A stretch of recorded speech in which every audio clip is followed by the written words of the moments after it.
देख रहे हैं न्यूज 18 राजस्थान। मैं हूं आपके साथ मनोज सक्सेना। लोकसभा चुनाव के प्रचार के लिए शुक्रवार को बाड़मेर पहुंचे प्रधानमंत्री नरेंद्र मोदी ने दुश्मन देशों के साथ साथ कांग्रेस और इंडी गठबंधन पर जमकर हमला बोला। ये रिपोर्ट देखिए।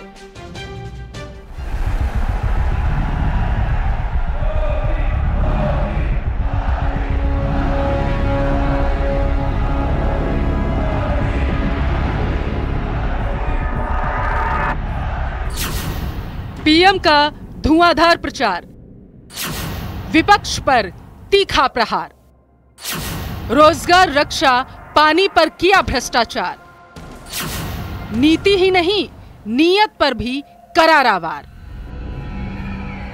प्रदेश की सभी 25 सीटें जीतकर हैट्रिक लगाने का प्रयास करने वाली बीजेपी ने प्रचार में पूरी ताकत झोंक रखी है और यही वजह है कि पीएम मोदी प्रदेश के अलग अलग लोकसभा क्षेत्रों में एक के बाद एक चुनावी सभाएं कर रहे हैं। शुक्रवार को पीएम मोदी ने बाड़मेर में चुनावी सभा को संबोधित करते हुए विपक्ष को आड़े हाथों लिया।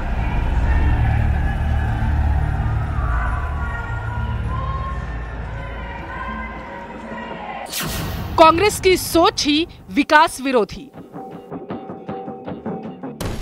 मारो सब कुछ झांसी,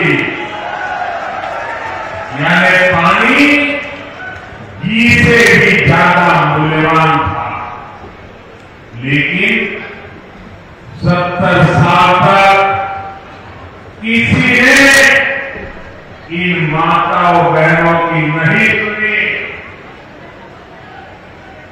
जब आपने आपके बेटे मोदी को सेवा करने का मौका दिया, मैंने जल जीवन मिशन शुरू करके इस त्रासदी को खत्म करने का बीड़ा उठाया।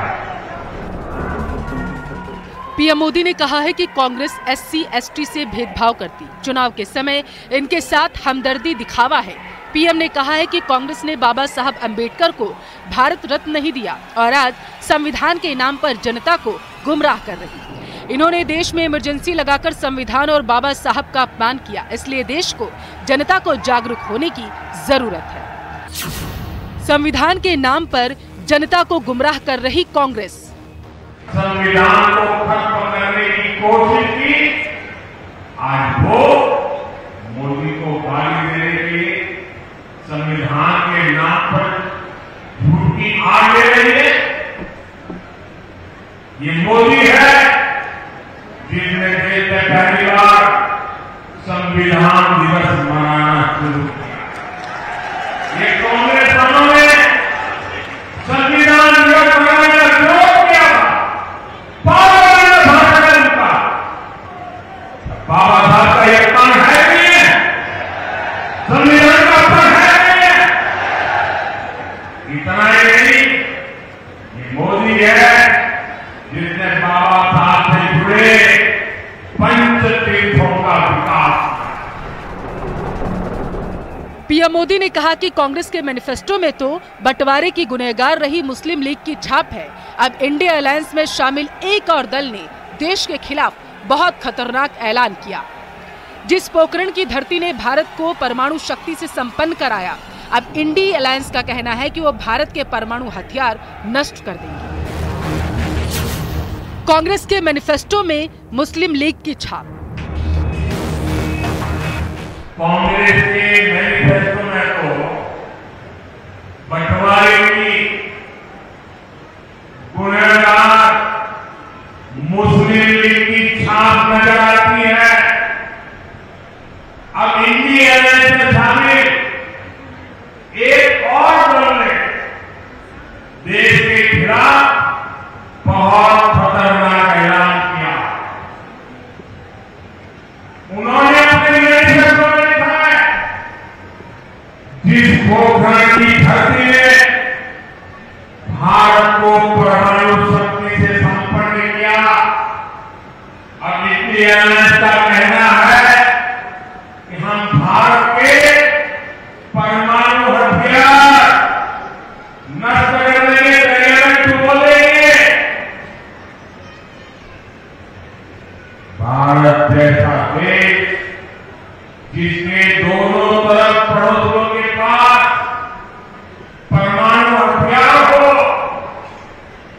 क्या उस देश में परमाणु हथियार समाप्त करना, इसकी सोच ये समाप्त करना चाहता है इंडिया अलायंस।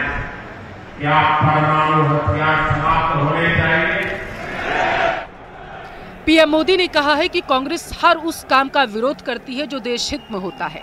हम शक्ति की उपासना करते हैं, लेकिन कांग्रेस के शहजादे कहते हैं कि वह हिंदू धर्म की शक्ति का विनाश कर देंगे। हिंदू धर्म में जो शक्ति है उसका विनाश करेंगे। माता की उपासना करते हैं, लेकिन कांग्रेस के शहजादे कहते हैं कि वो हिंदू धर्म की शक्ति का विनाश कर देंगे। अरे मेरी माताओं बहनों की ताकत नहीं जानते हो? किसी मर्द को आगे नहीं बढ़ाने पड़ेगा। इस शक्ति को नष्ट करने वालों को ये मेरी माता बहनें ही निपट लेगी। बाड़मेर जैसलमेर संसदीय सीट पर बीजेपी ने दूसरी बार कैलाश चौधरी को टिकट दिया। पीएम मोदी ने बाड़मेर के आदर्श स्टेडियम में विजय शंखनाद रैली की। पिछले लोकसभा चुनाव के दौरान भी पीएम मोदी ने बाड़मेर के आदर्श स्टेडियम में कैलाश चौधरी के समर्थन में चुनावी सभा को संबोधित किया था, जबकि कांग्रेस ने आरएलपी छोड़कर कांग्रेस में शामिल हुए उम्मेदवार बेनीवाल पर भरोसा जताया है। इस बीच शिव विधायक रविंद्र सिंह भाटी ने सरकार में कामकाज नहीं होने पर सर्व समाज की मीटिंग बुलवाकर चुनाव लड़ने की घोषणा कर दी। इससे सीट पर त्रिकोणीय मुकाबला हो गया। अब देखना यह है कि बाड़मेर में पीएम मोदी की दहाड़ विपक्ष की ललकार को किस हद तक कम करने में कामयाब साबित होती है। Bureau report, news 18, Rajasthan.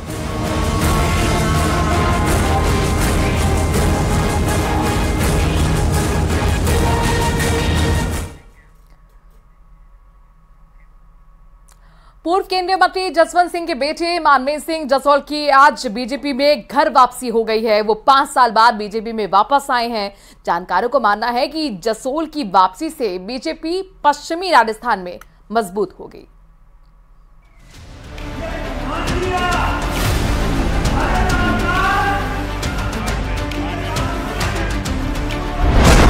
Manvendra Singh की बीजेपी में वापसी। 5 साल बाद मानवेंद्र सिंह ने घर वापसी की। 2018 में कांग्रेस का थामा था दामन। भाजपा के कद्दावर नेता जसवंत सिंह के बेटे मानवेंद्र सिंह को भले ही 5 साल लगे, लेकिन आखिरकार उनकी घर वापसी हो गई। 2018 में बीजेपी से किनारा करने के बाद वो कांग्रेस में शामिल हो गए थे, लेकिन लोकसभा चुनाव से ठीक पहले बीजेपी में वो वापस लौट आए। बाड़मेर में पीएम मोदी के जनसभा में पहुंचने से पहले कार्यकर्ताओं की भारी भीड़ के बीच उन्होंने बीजेपी का दामन थाम लिया।